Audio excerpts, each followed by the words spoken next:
저는 홍조인입니다. 뜬금없이 웬 홍조 커밍아웃이냐고요? 저는 사실 한때 홍조 그리고 주사피부염으로 고생했던 적이 있습니다. 주사피부염의 증상들을 제가 직접 다 겪었고 지금까지도 관리하고 있기 때문에 여러분들께 꽤 상세히 알려드릴 수 있을 것 같습니다. 안녕하세요. 디테일 박원장의 박지혜 원장입니다. 저는 홍조인입니다. 뜬금없이 웬 홍조 커밍아웃이냐고요? 바로 오늘의 주제가 홍조 그리고 주사피부염이기 때문입니다. 일단 홍조, 민감 피부, 그리고 주사피부염은 비슷한 개념처럼 보이는데 비슷하기도 하고 좀 다르기도 해요. 일단 홍조는 얼굴이 단순히 빨개지는 것을 의미합니다.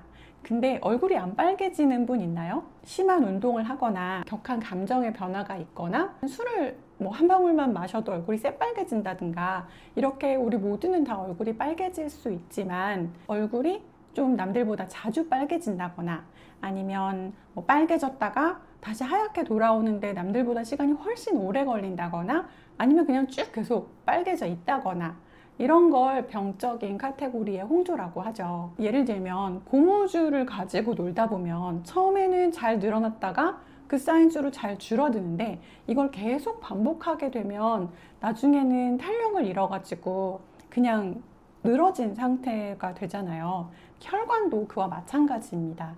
혈관도 탄력성을 가지고 있는데 혈관이 늘어나면 여기를 지나다니는 혈액의 양이 많아지기 때문에 밖에서 볼 때 빨갛게 보이고 이게 다시 줄어들면 다시 혈액의 양이 정상이 되기 때문에 하얗게 보이는데요.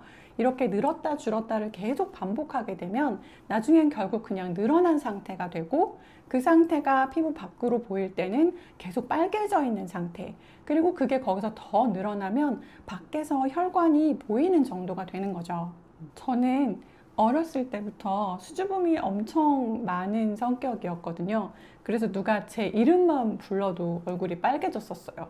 이런 감정의 변화뿐만이 아니라 날씨가 덥다거나 아니면 춥다거나 너무 건조하거나 아니면 먹는 게 너무 맵다거나 뜨겁다거나 카페인을 먹었다거나 이런 다양한 이유로 얼굴은 붉어질 수 있습니다. 홍조는 지속되면 얼굴이 붉어지다가 열감이 생기면서 피부가 건조해지고 그리고 장벽이 망가지고 피부가 예민해져서 별거 아닌 자극에도 계속 이런 염증 반응이 반복되면서 만성 염증이 돼요.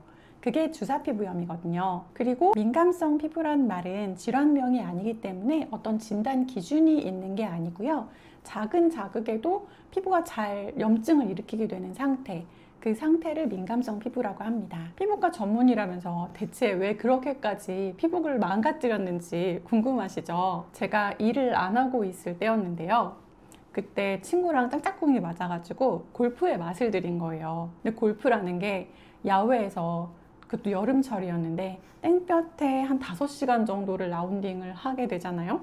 일단 햇빛, 날이 더우니까 더위, 바람 불면 시원하다고 그 바람 다 얼굴로 맞죠? 그리고 끝나고 사우나 가서 또 얼굴에 열 오르죠. 그리고 나와서 차 타고 집에 올 때 또 햇빛을 엄청 받아요. 이걸 계속 반복하면서 얼굴이 빨개지다 못해 전 그때 어떤 느낌을 가졌냐면 내 피부가 이러다가 다 타버리면 그게 지금 느끼는 이 따가움이겠구나. 골프 이게 친구들이랑 노는 거니까 정신건강이나 사회적 건강 이런 거에는 되게 좋을 수가 있는데 피부 건강에는 진짜 제일 나쁜 것 같아요. 근데 생각해보니까 정신건강에도 별로 좋진 않은 것 같아. 피부를 그렇게 망가뜨리면서 쳤는데 아직도 못 쳐서 스트레스 받고 있어. 자주 나가셨어요? 그때 일주일에 몇 번 정도? 일주일에 한 2번? 주위인데도 그렇게까지 변하나 보네. 원래 제 피부가 약하니까요. 그러니까 다른 분들은 이렇게까지는 아니겠지만 저는 애초에 어렸을 때부터 얼굴이 잘 빨개졌다고 했잖아요. 약하니까 금방 망가지고 했었던 것 같습니다. 근데 일을 하고 있었으면 아마 바로바로 조치를 했을 텐데 제가 그때 쉬고 있을 때여서 레이저가 있어요, 무슨 기계가 있어요, 아무것도 없잖아요. 일반인들이랑 똑같은 상태가 된 거거든요. 그래서 일을 다시 시작하고 나서 치료를 해서 지금의 피부가 되었습니다. 치료법은 나중에 공개해 주시는 거죠? 그쵸. 그 셀프 치료법 그리고 관리법은 나중에 다시 말씀드리겠습니다. 모두가 이런 동일한 경로로 주사피부염이 되는 건 아닙니다. 아토피 피부염이나 지루 피부염 또는 여드름 같은 만성적인 염증을 가진 질환이 계속 반복되다가 나중에 피부 장벽이 망가지면서 주사 피부염이 되는 경우도 있습니다. 또는 화장품 같은 걸 잘못 사용해서 피부가 확 뒤집어졌는데 그 당시에 바로 치료를 하지 못하고 이게 오랫동안 길어져서 주사 피부염이 되는 경우도 있습니다. 이런 경우에는 주사 피부염을 치료하기 전에 기저질환이 됐던 그 염증 자체를 먼저 치료하는 것이 중요합니다. 그리고 주사 피부염이 있으신 분들 중에 코나 양볼 같이 피지가 많은 부분에 붉고 조그만 구진이나 아니면 농포 이런 게 이제 짜잘짜잘하게 있는 분들이 있는데 이런 경우는 모낭충증에 의한 주사 피부염을 의심해 볼 수도 있습니다. 모낭충은 원래 피부에 살고 있는 기생충이거든요. 그런데 이 기생충이 정상적으로는 우리 피부의 죽은 각질이나 피지를 먹고 살아요. 그래서 좋은 일을 할 때는 모공 속의 피지나 각질 같은 거를 얘네가 먹어치우는 청소부 역할을 하게 됩니다. 근데 문제는 얘네가 개수가 많아졌을 때예요. 모낭충은 배설기관이 없거든요. 그래서 그런 죽은 각질과 노폐물들을 계속 먹기만 하는 거예요. 그러니까 똥을 몸속에 차곡차곡 쌓아놓고 있는 거죠. 그러다가 죽으면 얘네가 팍 터지면서 그 노폐물이 피부 밖으로 다 나오는 거예요. 그러니까 평상시에는 이 노폐물들을, 이 똥을 치울 수 있을 정도라고 해도 얘네가 개수가 많아지면 막 여기저기 똥을 싸질러 놓는 거잖아요. 그러면 이제 피부가 감당을 못하고 면역 반응을 일으키면서 염증 반응을 일으키게 되고 그게 밖으로 볼 때 조그만 구진이나 농포 같은 형태로 나타나게 됩니다.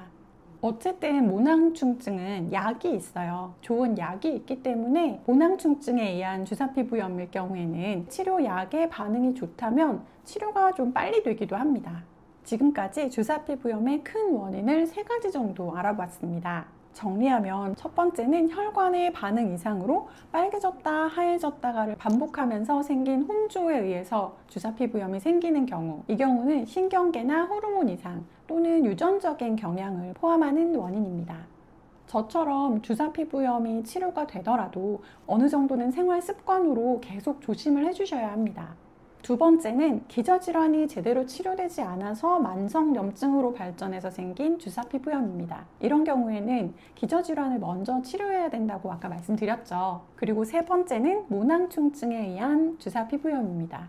이때는 모낭충증을 치료하는 약을 사용하는 게 가장 첫 번째 치료입니다. 그럼 요새 내 피부가 되게 예민하고 잘 빨개지는데 내가 주사피부염인지 궁금하시죠? 주사피부염은 크게 4가지 타입으로 구분이 됩니다. 이 4가지는 완전히 다른 건 아니고요. 한 사람한테서 여러 가지 유형의 주사피부염 형태가 같이 나타날 수도 있어요. 첫 번째는 저처럼 홍조가 계속 반복이 되다가 지속적으로 붉은 상태가 되고 그게 더 발전돼서 사진에서처럼 굵어진 모세 혈관이 피부 밖으로 보이는 형태, 홍반혈관 확장형 타입입니다. 주로 얼굴의 가운데 부분인 코나 양볼 이런 부분에 주로 많이 생깁니다. 두 번째로는 빨갛게 튀어나온 뾰루지 같은 구진이나 거기 농이 찬 농포 같은 형태로 생기는 구진 농포형 주사피부염입니다. 아까 말씀드린 모낭충증에 의한 주사피부염이 여기에 속하고요. 이 타입의 경우 여드름으로 착각하기 쉬워서 여드름 치료를 하시다가 저희 병원에 내원하시는 분들도 꽤 있습니다. 근데 이 2가지는 치료 방법이 어떻게 보면 좀 반대거든요. 하나는 피부가 굉장히 튼튼한, 여드름 피부는 보통 피지가 많아서 튼튼하니까. 근데 주사피부염은 피부가 굉장히 약한 상태라서 주사피부염인지 모르고 여드름 치료를 계속하다가 치료를 계속하는데 피부가 점점 나빠지는 거예요. 이러다가 이제 병원을 바꾸면서 저희 병원에 오시는 경우도 꽤 많이 있으십니다. 그럼 그 의사분들이 보셨을 때도 약간 헷갈리는 부분이 있어요? 그냥 딱 보면 모양은 똑같이 생겼어요. 면포가 있으면 여드름이고 면포가 없거든요, 얘네는. 그게 유일하게 구분할 수 있는 거예요. 세 번째는 코 부분에 집중적으로 발생하는 주사피부염인데요. 코 B자를 써서 주사비라고 합니다. 코 부분이 유난히 빨갛거나 모세혈관이 확장된 경우로 많이 나타나고요. 나중에는 피부가 두꺼워지면서 울퉁불퉁해져서 딸기코라고도 부릅니다. 네 번째는 홍조 증상과 함께 눈과 눈 주변의 증상이 같이 동반되는 안구주사라고 합니다. 안구주사의 경우에는 눈이 충혈되거나 이물감, 건조감, 따가움 이런 증상부터 시작해서 눈 주변의 피부에 구진이 생긴다든지 아니면 각막염, 결막염까지 진행을 할 수도 있습니다. 그러니까 저 같은 경우에도 홍조가 심해지면 눈 주변의 피부가 엄청 따가우면서 눈이 막 용가리가 된 것처럼 눈에서 불이 나가는 느낌이 나거든요. 근데 그런 것도 안과 가는 게 아니고 피부과요. 안과로 처음에 갈 수도 있는데 안과 가면 아무 증상이 없다고 할 수도 있어요. 이거는 열감이랑 피부 주사를 치료를 해야 치료가 되는 건데 주사가 계속 있으면 소용이 없잖아요. 이 안구주사의 경우에는 이제 아까 저처럼 눈 주변에 피부가 따갑고 그냥 눈은 열감만 있을 수도 있지만 실제로 뭐 각막이나 결막이나 눈 주변 피부에도 구진이나 이런 게 생기면서 증상이 생기는 경우가 있습니다. 그런 경우에는 이제 안과를 보내서 진짜로 눈에 병변이 있는지 그런 것도 이제 같이 협진을 해줘야 되고요. 저는 첫 번째 홍반 혈관 확장형의 주사 피부염이었고요. 그리고 초기에 안구주사 증상도 같이 있었습니다. 주사 피부염을 굳이 이렇게 타입을 나눠서 하는 이유는 이 타입에 따라서 증상이 다르고 또 치료 방법이 다르기 때문입니다. 홍조는 멀쩡하던 피부에 어느 날 뿅 하고 확장된 혈관이 생기는 것이 아니라 처음에 잘 빨개지는 단계가 있고 그게 심해지면 계속 빨간 채로 있고 그 빨간 채로 있다가 혈관이 더 굵어지면 밖에서 볼 때 혈관 확장이 보이는 거거든요. 이렇게 스펙트럼으로 진행되는 질환이기 때문에 초기에 잘 발견하고 관리를 하면 진행을 막을 수도 있습니다. 그럼 다음 영상에서는 제가 홍조를 어떻게 셀프로 관리하고 치료했는지에 대해서 말씀드리겠습니다. 홍조 때문에 스트레스 받으시는 분들 많으시잖아요. 제가 여러분들의 희망이 되어드리겠습니다. 오늘 영상이 마음에 드셨다면 다음 영상들도 기대해 주시고요. 좋아요와 구독, 알림 설정까지 부탁드립니다. 감사합니다.